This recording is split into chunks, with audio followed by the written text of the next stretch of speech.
ThinkComputers, a weekly tech podcast. This is episode 192, and this is our first live stream episode. So some of you guys might be viewing this on YouTube. Of course, we have our audio listeners as well. We're trying this just to bring you guys, more content, and so you can see our pretty faces. So you see me, and you see my co-host as always, Derek. What's up, Derek? What's up, Bob? What's up, everyone? Another dynamic here. Try to figure this out. We're probably going to be terrible at this at first, but we'll do our best, I guess. Yeah, this live streaming thing is new, and we're just going to try it out. But as always, our episode is brought to you by Amazon. If you go to thinkcomputers.org/Amazon and happen to purchase something, that of course gives us a little kickback and keeps the podcast on going. But yeah, man, how's your week going? Pretty good. I haven't worked yet, so I'm happy with that. It's on a little extended weekend vacation. Nice. So yeah. So was I actually. I went away for the weekend, did a little adventuring and things like that. But let's go right into reviews, and we'll try to get this thing to work here. With our first review of the week, and it seemed like it was case week. It really was case week, I feel. Yeah. We reviewed 3 cases in a week, which is not typically normal, but we had 2 launches plus another case. And we'll talk about our first case launch, which was the Corsair iQ 465X RGB. When Corsair launched iQ, the actual software, they had some stuff that worked with it, but nothing that worked like perfectly when it came to cases. And, they did the 680X, but the 680X was $250. And that's kind of on the high end of cases, I would say. So they just announced or just released the iQ 465X, which is a little less expensive. It's $150. And this, it's like your typical, 3 tempered glass panel or 2 tempered glass panel case with 3 RGB fans. The RGB fans are their LL120s. Just to give you a reference, a 3-pack of those costs about $100. So you're getting a case with that for an extra $50 with 2 tempered glass side panels. It is a good case, I would say. I would say like normally this would be like a $100 case, but you add in the RGBs and it's more expensive. Obviously, it is a really good case. I didn't run into too many issues. I'll go to our installation here. And there were a few things that bothered me slightly. One of them being the cable management towards the bottom. So you have all these, all your connections right here at the bottom of your motherboard. And the big thing is that your motherboard sits directly flush with the bottom here. And you only have this single cable routing hole with the rubber insert. And, I have a USB 3.0 header, USB 2.0 header, 3 fan headers from the fans, and then my motherboard or my case headers here. And you have the PCI Express, all that together, just kind of, it's just too busy. I wish there were just, holes like right here. Yeah, normally that's just right directly below it, so you can shoot them up right underneath it. Yeah, see how this one I have here for our HD audio header. Yeah. Like I would like one right there. Just make things much easier. It just got a little busy there. And another thing, you can see it in this picture, is that there is no exhaust fan. So you do have intake.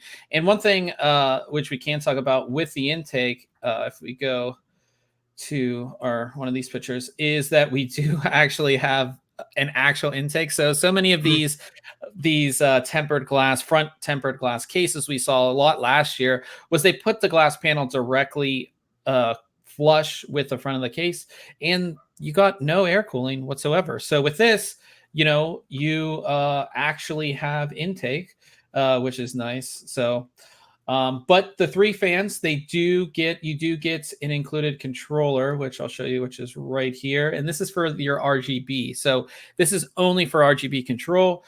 You'll be able to get RGB control, but you still need to plug the fans into power somehow. So you need 3 open fan headers, either on your motherboard or on another controller. There's no fan power whatsoever on that hub?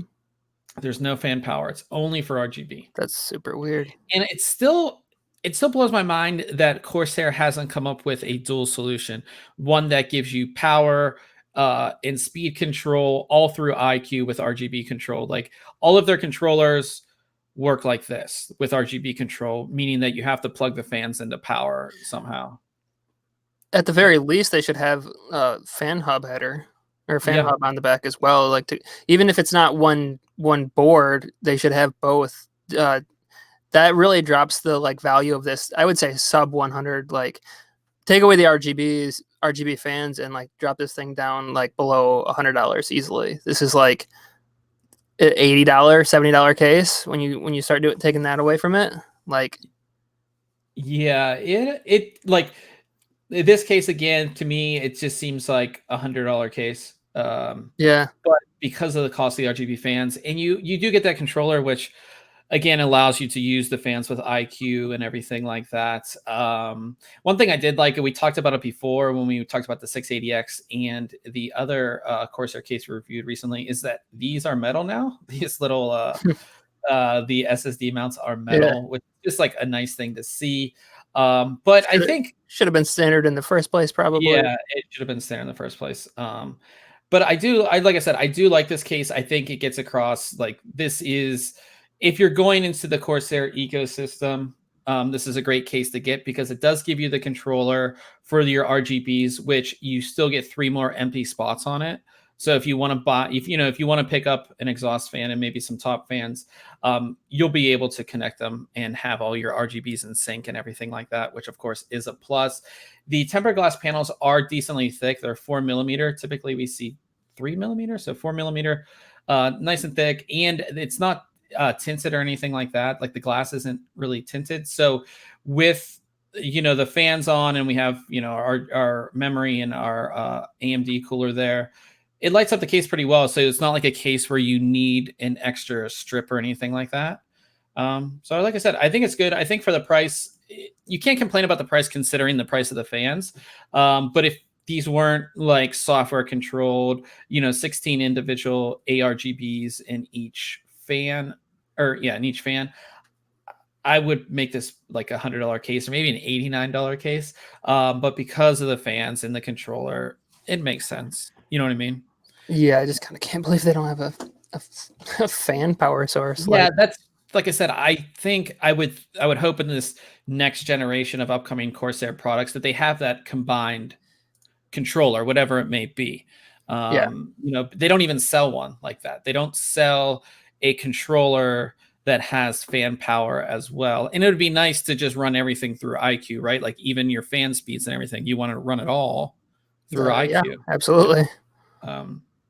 Because in my case with this, like I had to control the fans via my motherboard software because they're connected to the motherboard. So like I said, when you're using any other Corsair product, like cooling product, you do get fan control through iCUE. So why would they not build a control? I mean, and maybe they are.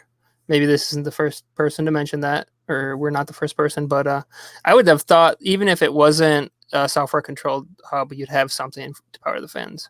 Yeah, it's like I said, it's, you kind of get what you get with this case. Looking at it just without the fans, $150 is a lot for what you get. But with the fans, it just makes sense because again, the fans are the fans are $100. Yeah, and then it's an extra $50 for the case. So take it for what it is. Like I said, the big things with me is there's no rear fan here, so you kind of you wish even throwing in a non-RGB fan back there would have been helpful too. Yeah, I agree. I think that it's a nice case, but like sometimes Corsair forgets things that seem super obvious, and I don't get it because they're such a well-rounded company and they do such a good job most of the time. Yeah. So like I said, check out the review. It like I said, I can't complain about the price based on the price of the fans, but it's not per se the best tempered glass case with RGB fans out there. But in this price range, probably with that type of RGB control, if that makes sense. Yeah.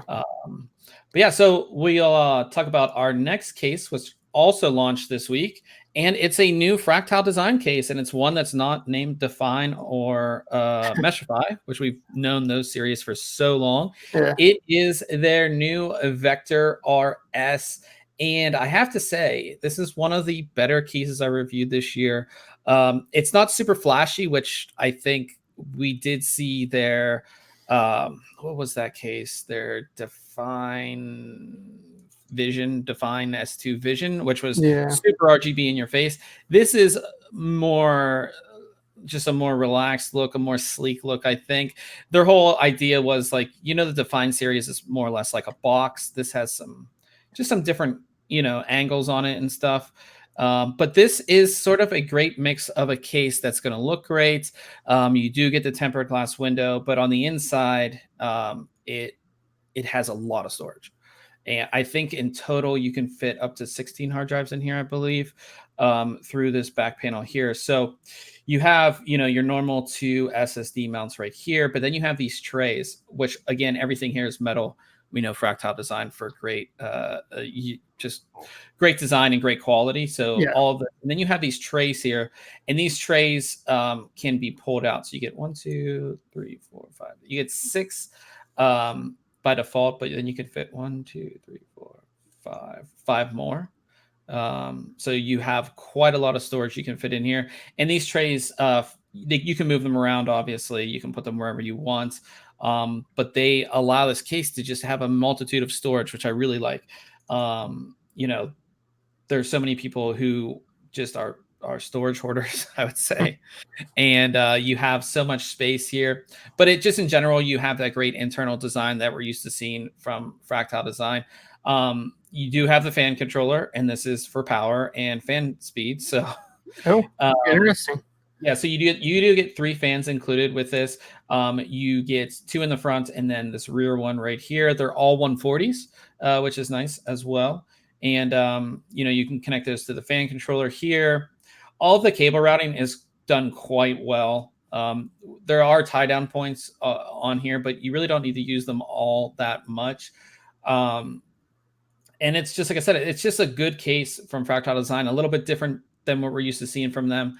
But it's like taking a step back from their Define S2 Vision RGB and going with like a more kind of just still like a sleek look, but nothing crazy in your face. And again, giving you a lot of different options. So say you don't want to use all that storage, this section right here, this entire section can be completely removed. So then you can probably fit water cooling or things like that in here as well. So that's pretty Nice. Cool.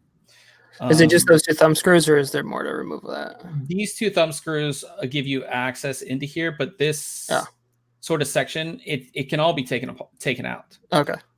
Which is really nice. It gives you options, I would say, because when you put everything together, as we'll go into our installation here, I left that on, but I could have easily taken it off. You know what I mean? So when you have everything in there, it's just kind of like, it would have been nice to just not have that. You know what I mean? Mm-hmm. But they did give us this case does support vertical GPU. You do have to buy the riser, which is like $46, but you can see it does. It's the first actually vertical GPU I've installed. I've never done a riser. Well, I guess I did one in the Thermaltake Core series, but that's like how the case came. But as far as like doing it in another standard case. Standard case, the first time I've done it. So everything went in well here. Really no issues with anything with this case. Like I didn't run into a single issue. As you can see, the front lights up here. So you have an ARGB strip, which they do include the controller, so you can control it yourself. Or it's a standard 3-pin addressable header, and it works with all of the motherboard software, so you can control it that way. I didn't mention you do get the top glass panel here, so you have tempered glass here, and then on the front. Is it that one little side panel glass too? Yeah, this is a tempered glass inlay right here. Now it's an inlay, meaning that it's not, you don't see through it. Right, but it's a design element. Yeah. And then one thing that's really nice about this case too is that if you don't per se want to use the glass top because you want cooling, they actually give you a different panel. So they give you the insert for radiators or fans that you can install. They give you the filter, and they give you this piece here which of course provides cooling, because if you have glass, there's obviously no cooling there. Yeah. So it's nice that it's all included. Like, you don't have to buy this stuff extra if you want to do that. Yeah. Other than the riser. Yeah, other than the riser, but everything else comes included with this case. It is, I believe it's 179, which is on the higher end, but I think with the quality, the amount of storage, which is a lot, I think by default it's, what is it, eight drives by default, and you can add another 5 more, which is a lot. Yeah. This can support eATX as well, so just a good case, a great case by Fractal Design. A different look, but not something that's crazy or that kind of, if you look at this case, you can be like, this is a Fractal Design case. The tempered glass panels are slightly tinted, but they're not really. But if you are going to, want to show off your system, as you can see, like, it's not the brightest in there. Even from like the side view, I mean, you can kind of see some stuff, but I would suggest getting like an RGB strip or something like that. Right. You mentioned the RGB strip. You were just talking about the one on the exterior. Yes. Yeah. Earlier. Okay. It doesn't come with one. It doesn't come with one. No, okay. You just get the strip here that goes down, and then it's actually a pretty long strip. Yeah, and for those wondering, you can kind of see these intakes here. That is, of course, to provide intake for the fans. Another, like I said, they keep that sleek look without kind of ruining it with, I would say, I guess you would say mesh or something like that. So instead of ruining it with airflow. Yeah, with proper airflow. So yeah, I like the case. Like I said, it's one of the best cases that I reviewed so far this year, and I believe I gave it our Editor's Choice Award, which I don't give out that, or I gave it recommended. But I did give it a 10 out of 10. Like, literally couldn't find anything wrong with this case. Just a great case overall. So definitely check this review out, and we'll move over to Ryan's review, which he took a look at a case that we got a little preview at CES earlier this year. It is the InWin 905, and this case is very impressive as it's made basically from a single piece of brushed aluminum, and we know how much you love aluminum cases. Yeah, it's super nice. It is just a great case overall. He really enjoyed it, so much so that he actually moved his main system into here, added more fans, did all that kind of stuff. The internal design is a little different compared to other cases, and we know that from InWin.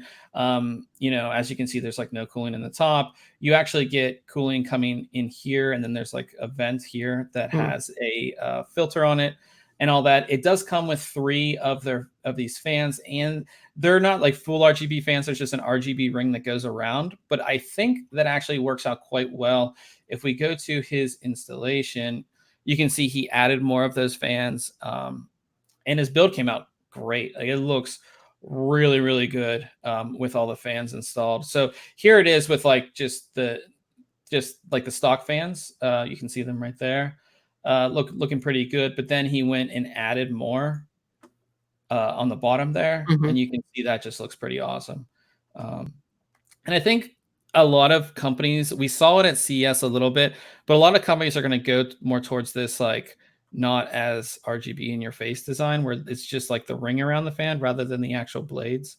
I think it's a better aesthetic. I think that we've reached the point with the ARGB where like the market's fully saturated with options for just like blasting you with light, and now it's time for a little bit more design and a little more thought out options. Yeah, I agree for sure. It looks really good. And he really enjoyed this case. I believe he gave this an Editor's Choice, which again, we don't give out often. He liked it so much. It is expensive. This case is not cheap. Yeah. It's $300, but this is a fully aluminum case, which, and you get this big ass tempered glass panel right there. And it's just such a unique design. It's, like I said, it's one of those InWin cases that you're going to pay for it, but it's not going to look like any other case out there, really. Looks really cool. He really enjoyed it. Definitely check out the full review there. And we'll move on to one of but like I say, a better build this week for Case Mod Friday. This is a Thermaltake Core P3, which was done by the guys over at High Resolution Computer Shop, and they have kind of made it into more of a case. If you're not familiar with the Core P3, basically it's more of like a wall mount type case, kind of. And what they've done is they've added these sort of elements. Like if we look at the front here, you can see that they've added, I guess it's just acrylic there, and they've added a top piece Like to, partial panels. yeah, to make it more like a case. And I think that actually works out quite well for them, because I like when the Core P series came out, I really liked it, but it just, I guess it just kind of got bored of it, and it just like, Well, everything was basically the same that you could do with it. yeah, I agree. So as you can see, that it just makes it more look like a case. It looks like a normal case to me. Yeah, You without know, obviously without a front panel or a side panel. yeah. So yeah, so they've just done a really great job on this one. Great colors. It's just a solid build all around. And one thing, you're the water cooling guy. I don't know if you can see this right here, but they made I guess, an acrylic channel instead of tubing like Mhm. your traditional hard tubing like this. They made this acrylic channel that I believe goes from their GPU over and then down into the pump, but then it goes over to the CPU, and I don't know where this one goes, but it's, instead of using hard tubing, they use an actual Yeah. like acrylic, I don't know what you want to call that. Well, it's just like a sandwich board with the channels cut into it. It's actually really cool and probably fairly difficult to. Maybe not. You just get all the Yeah, tubings cut to the same length, and then you're good. But and it um, kind of, in this photo, it kind of mirrors the GPU block it almost. does, yeah. Yeah. Oh yeah, so it goes into the VRM cooling here on the motherboard. Yeah. That's just cool. I think it's just something different. High Resolution Computer Shop, they do a lot. Like, this is a custom build for a customer. I would be a very happy customer to Yeah. get this. It just looks that great. I mean, it's just, yeah, just really, really cool. There's not much really, like I said, not a whole lot to say about this, but I really liked how they just made this look like a normal case. Because again, in the regular Core P3, you wouldn't get this top where they added the radiator and everything like that. That would typically be over here, where they've Yeah. added that res, kind of like the res you see on the Lee and Lee case, kind of like the same type of placement. So, and I'm pretty sure this all lights up right here, which is cool. This base plate here. Yeah, the diffuser in the bottom. Yeah, I think that kind of Yeah. makes it Yeah. look pretty awesome. So. Yeah, I can never get enough of those in either mid plate or bottom like this one. That always is a great touch. Yeah, for sure. So definitely check this one out. And as we always say, we have our full section of Case Mod Friday builds. So if you're looking for something, or you're just looking for ideas of what you can do or what you can build, we have a full section that's been up there for 4 years or something like that. So we have quite a lot of builds there. And we do have a contest. I totally forgot. We are running a contest this week, and we're running it with our friends over at Alpha Cool. It is super easy to enter. We're giving away one of their Ice Bear Extremes, which you guys can see when I move this over. Sorry, I'm getting used to this thing. Here you go. You guys can see the Ice Bear Extreme, which Derek reviewed, and it's pretty much their high-end, all-in-one liquid cooler. And we have one to give away, and you can see there's already 3,075 entries into the contest, and we have a ton of ways that you can enter. It's super simple. So yeah, just get in on it. It's running It's for definitely it's a great cooler, guys. Like I run this thing at 24/7 on my 9900K, and it keeps it actually quite cool, even under heavy loads. So yeah, 240 millimeter fans built into it, pump, res built in. It's all in one. You just pull it out and snap the The mount together and then screw in the radiator. The thing is really nice. It is massive though. Make sure you've got a pretty good size case, or you're not fitting this thing.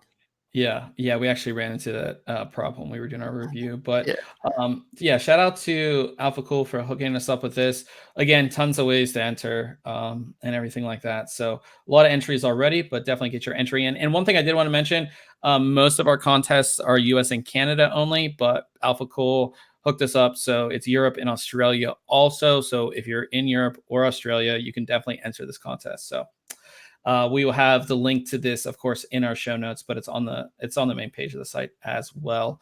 So let's jump over to news, and we have some stuff from the past week because we didn't do a podcast last week, so we'll talk about that very quickly. One of the first things here, as I bring it over here, is that ASRock actually launched their Tai Chi RX 5700 XT. It's called their Tai Chi X. And this is something that, if you've been listening to the podcast, that I was pretty excited about for a while. I love the Tai Chi brand from ASRock, especially when it comes to their motherboards, and to translate the design and hopefully the quality over to graphics cards. I think it's great. I think the card looks great too. You have the triple fan design with the center fan not actually having RGBs. I don't believe they're in the fan, but they're kind of around the fan like that. I think it's a different design. It looks pretty cool. And it's good to have another, we have Phantom Gaming from ASRock. It's good to have another brand, and usually Tai Chi gives you a lot of quality for a reasonable price, and hopefully that translates when it comes to this. One thing that is interesting, if you look at your things here, you get 2 HDMI and 4 DisplayPort, which is quite a lot. Usually it's 3 DisplayPort and 1 HDMI in this. So if you're looking to rock multiple displays, you have quite a lot of outputs there, which is great to see as well. So like I said, I like it. I like the direction ASRock is going when it comes to different graphics cards, again, because this is just another line they have. So I believe the Phantom Gaming will be more expensive, and then the Tai Chi will be a little bit less expensive, but hopefully giving you good quality as well. It's good to see. I like it for sure. And then also talking about graphics cards, it looks like NVIDIA will be launching a GTX 1650 on October 22nd. So both AMD and NVIDIA are getting down to, the entry level, not stuff that we're super excited about. You know what I mean? We're not necessarily, like I said, super excited about any of that. But for a lot of people, it gives you better graphics than, of course, onboard graphics, which I hope nobody's running. Well, I mean, they are better than they used to be. Yeah.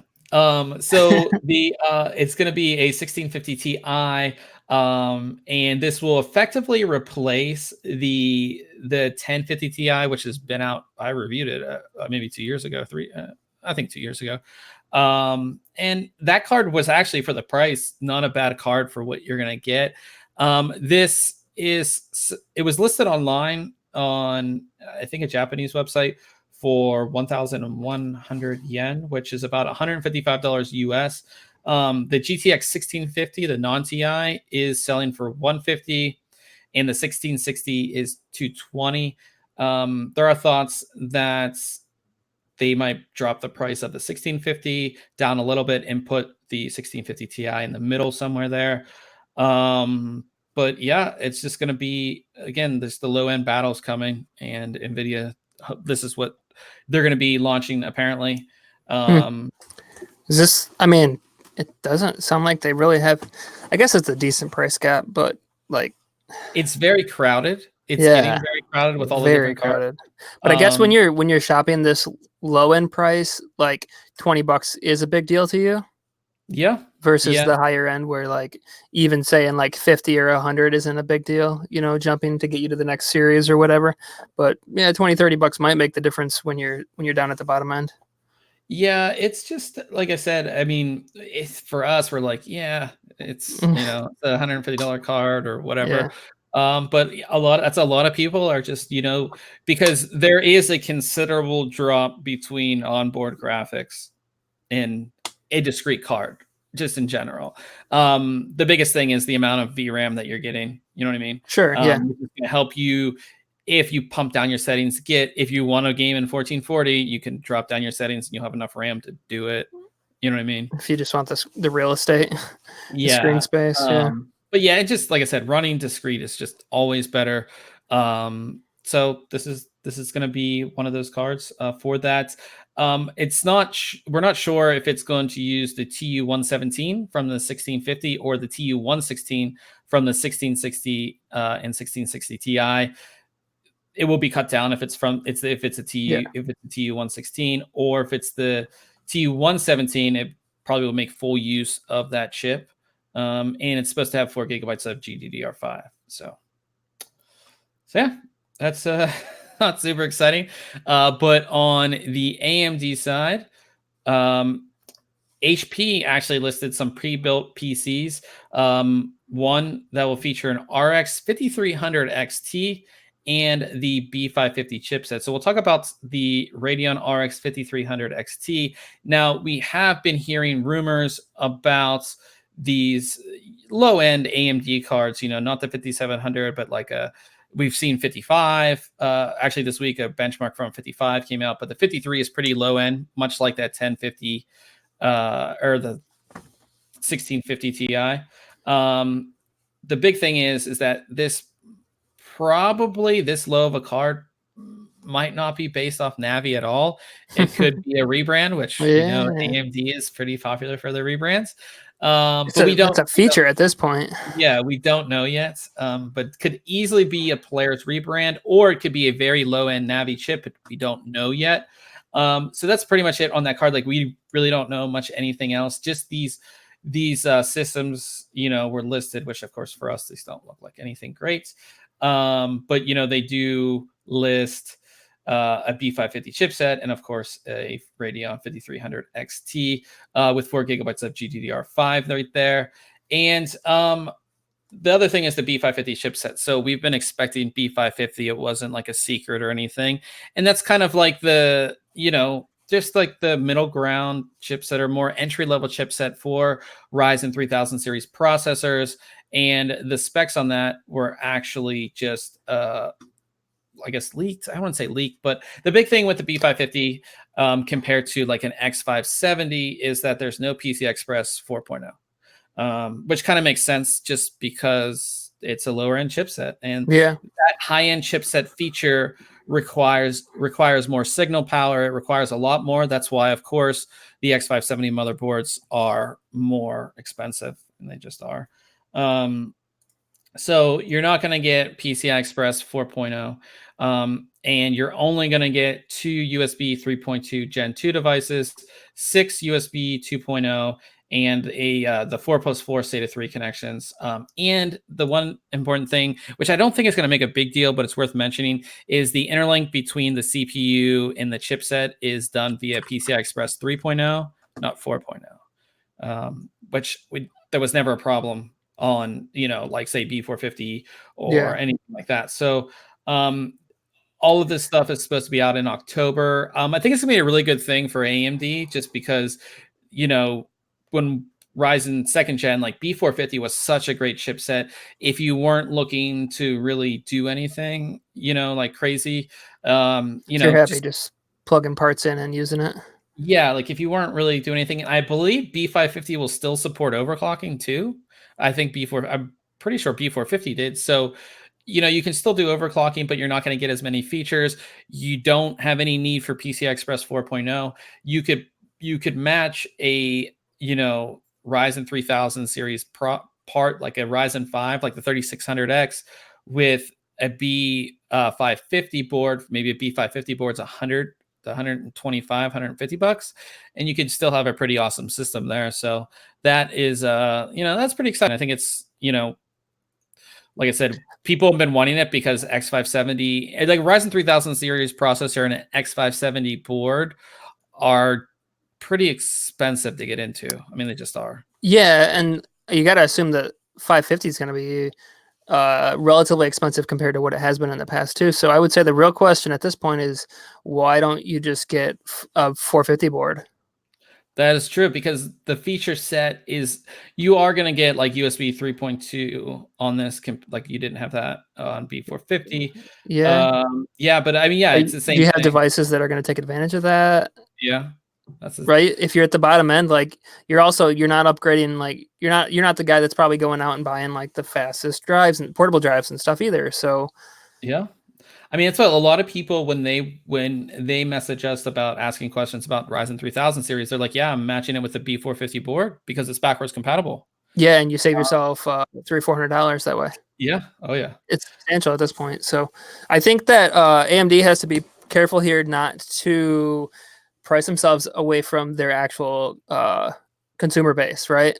Like they're stepping that way. We've talked about it a bunch, but like they seem to be continuing that way. And I mean, especially when there's still options from old stock. So I mean, you can go on Newegg right now and buy 450, so brand new. So it's not like there's nothing out there.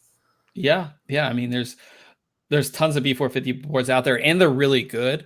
Yeah. Especially, like I said, and the big thing which we did a video on was the like a mini ITX B450 matched with even a 2600X or anything like that. Like you have an awesome LAN rig that's just ready to go. Yeah, especially when you don't need all of the power delivery because you're going to run a lower core count chip or something like that. So yeah, it's like I said, so we'll see when those boards come out. It's supposed to be in October at some point, and we'll definitely let you know, and hopefully we'll get some of those boards into review. So pretty excited for that when that time comes. But talking about another win for AMD, it looks like Microsoft will be using AMD hardware in at least one SKU of their upcoming Surface device.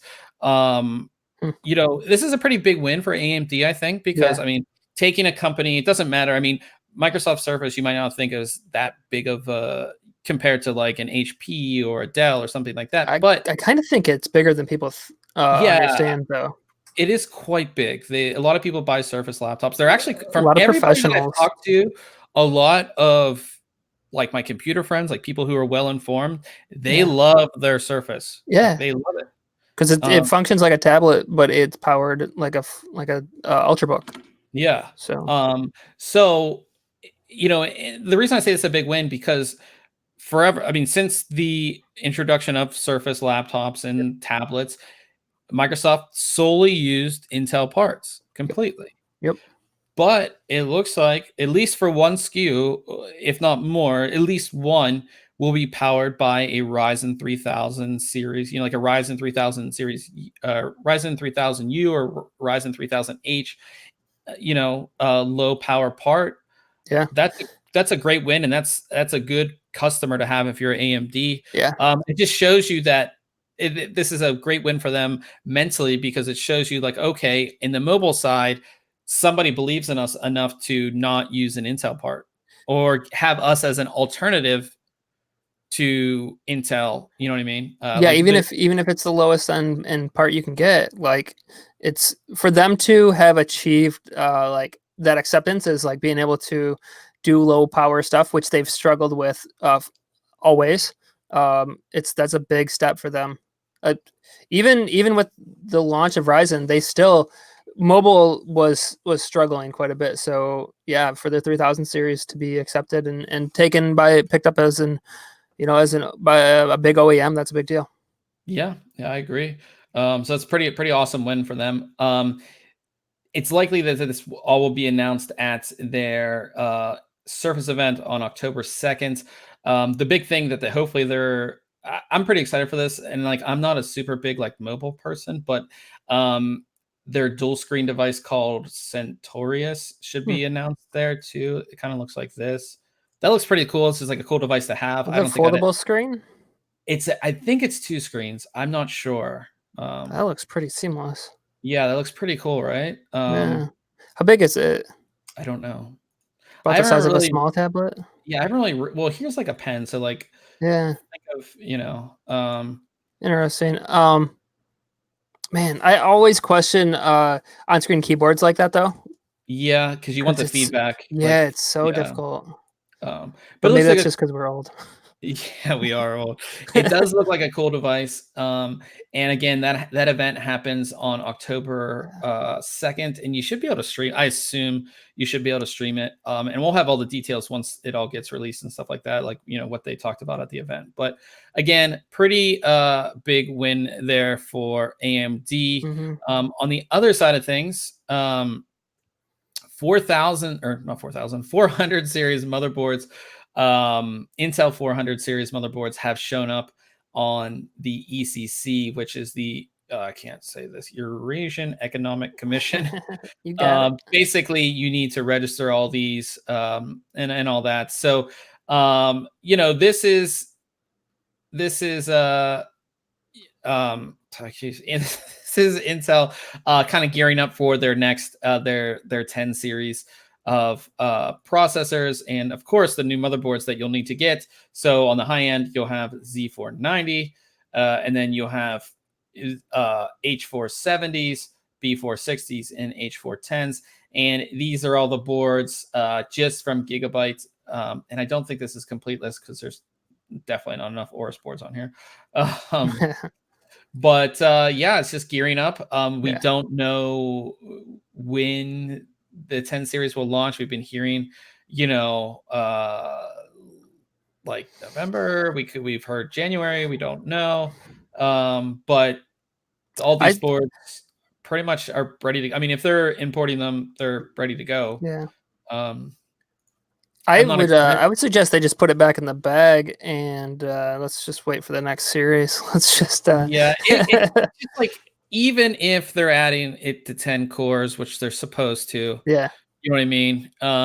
Even if they're still the fastest single core. Yeah, it's just, and that's the thing. I think that they're gonna say when AMD, which is supposed to be in November now, when they release their 16 core, Intel is going to release their 10 core 1099K or whatever it's called. And they're going to say, yeah, we're still the fastest at gaming or whatever it might be. But it's just so hard pressed to, with what is coming, which we all hope is 10 nanometer. And the performance you would hope that they would gain, right? It's just, as somebody who gives people advice, like we give people advice on what they should buy, tell them to buy that now, when in 8 months to 12 months there'll be something that's going to blow it completely out of the water. It's just so hard when the actual new thing comes out, as opposed to you want to talk about rebrand. This is the rebrand of all rebrands, basically. Yeah, it's 14 nanometer plus. Yeah, and still no PCI 4. Yeah, no PCI Express 4.0 on these boards either. These boards are like nothing new. They'll claim there'll be something. Well, they'll have a new USB. They'll have USB 3.2 Gen 2, and they'll have Wi-Fi 6 probably. Those are like the two new features we saw on a lot of the X570 boards. They'll have a newer designs, probably crazy VRM cooling. I'm guessing they'll probably have wicked cool ARGBs on them for sure. So they're coming. If you want to look at the list that we have here, quite a lot of boards from Gigabyte, but they're all kind of expected, like you would expect, like a standard boards. Z490 or a Elite, a Z490 Gaming X, all that kind of stuff. So yeah. But yeah, our last piece of news, and this is probably one of the most interesting stories of the week, because we've talked multiple times about Epic Games and the Epic Game Store and how everybody hates it.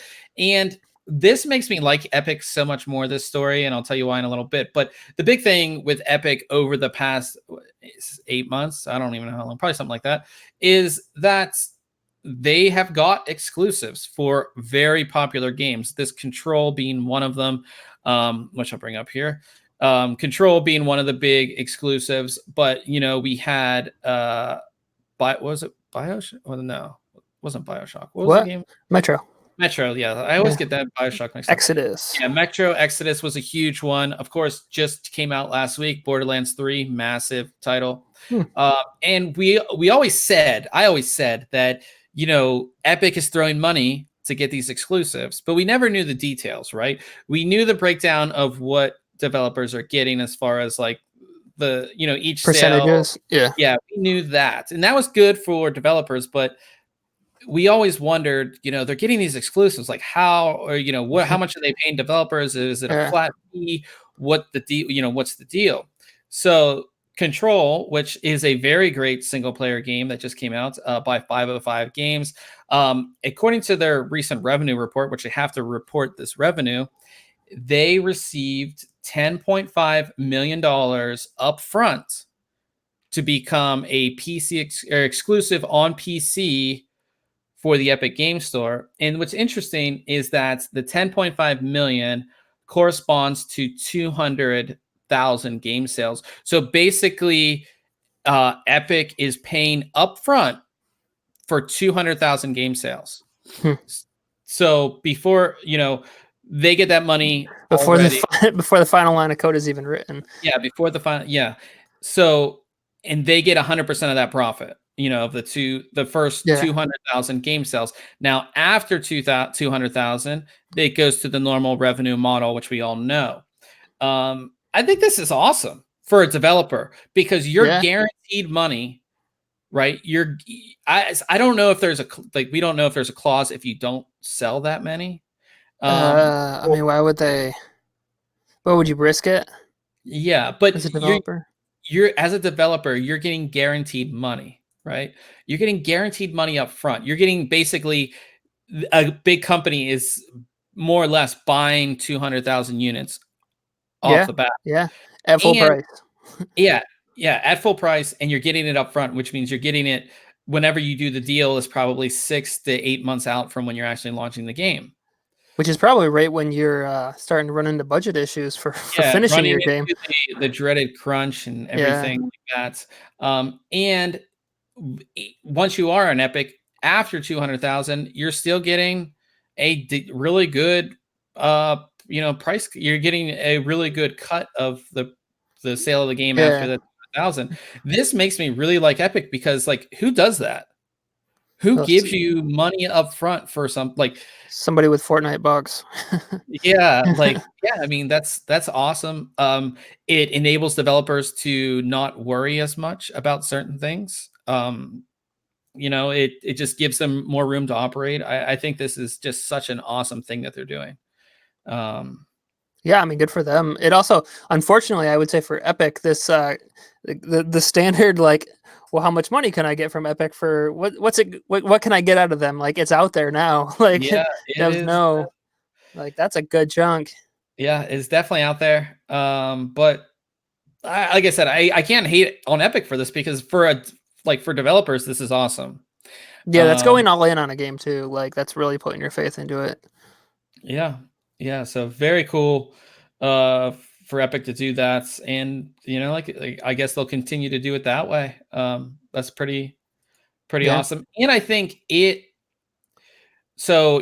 pays all this money. The way for them to get that money back is by sales, right? But it allows Epic to push this game because they want to get those sales to make that initial investment back, right? Yeah, they for all intents and purposes, they are invested in the game. Yeah. It's a very cool dynamic. I like it. I think that they like I said, it's just a great job by Epic and a way to really pony up. Like I said, I mean, that's a lot of money to just put up, and you don't know how a game is going to perform sales wise. No, you can only bomb on so many of those before it really starts to hurt. 10.5, 10.5, 10.5, and then they each sell maybe 20,000 units, and you're like, yeah. Oops. So yeah, that is it for news for the week, and we'll talk about what we have coming up next week as far as reviews. So just launched today, and I'll have this review up here shortly, is Cooler Master's new mouse. This is their MM710, which we've seen a few of these. It's very similar design. It's made to be very lightweight. So as you can see, it has all these holes in there. It's only the weight, it says less than 53 grams. So very, very light. It's very interesting to game with. but it's supposed to, of course, make you move faster and just feel better and everything like that. So I'll have that review for you guys next week. And I'll also be taking a look at, we talked about onboard graphics. I'll be looking at the Ryzen 5 3400G, which comes with Radeon RX Vega 11 graphics. I think APUs are honestly great for people who just want a computer, right? They want, they don't really want to play anything crazy graphically intensive. They're watching YouTube. They're playing Flash games. They're not, they're not playing AAA titles. No, definitely not.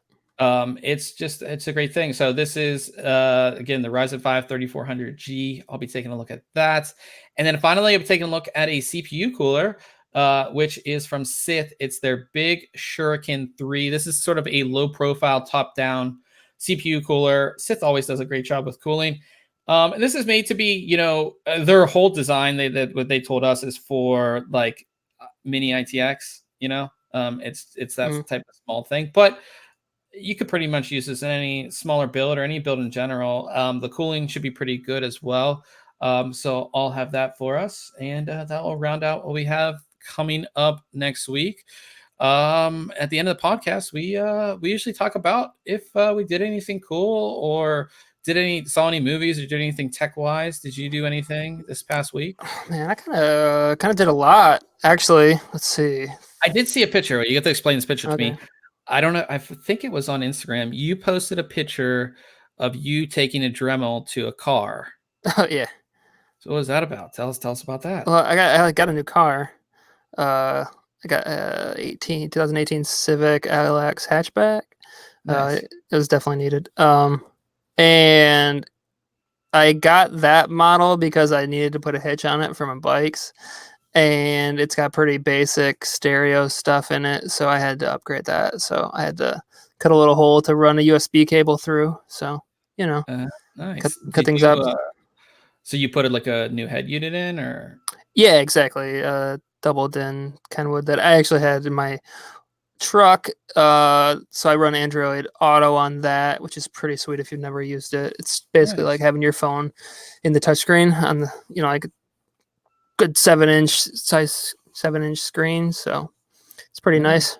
Yep. I didn't really do anything that techy, I have to say. I've just been working on reviews. I haven't really done anything. Wandered in the woods some. I went to this really cool place in West Virginia called Seneca Rocks, where you can climb up basically a peak. People have died there. It's pretty when you're up there. Like, I'm not good with heights, and it was pretty pretty scary, I would say.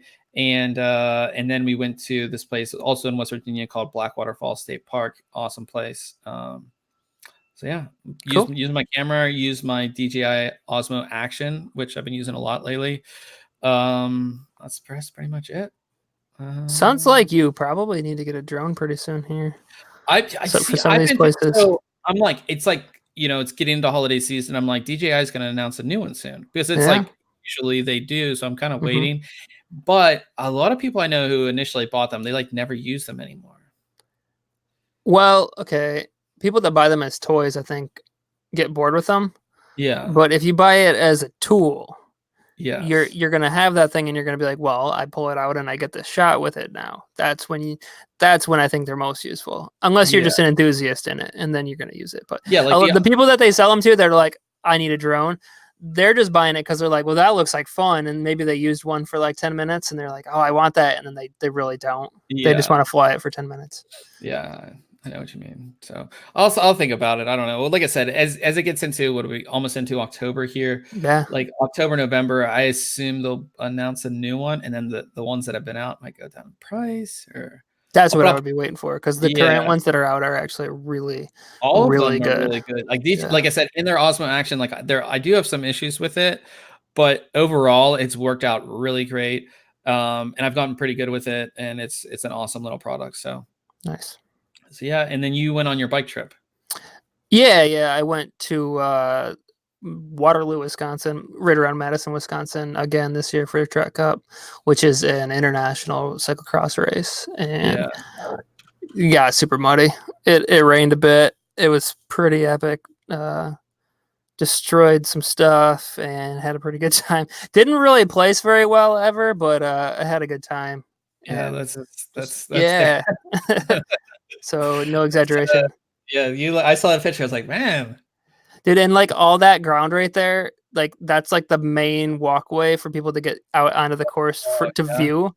And like that turned to just straight up mud, no grass Oh, whatsoever. did Just that make it fun though for you, or kind of like it destroys your bike though.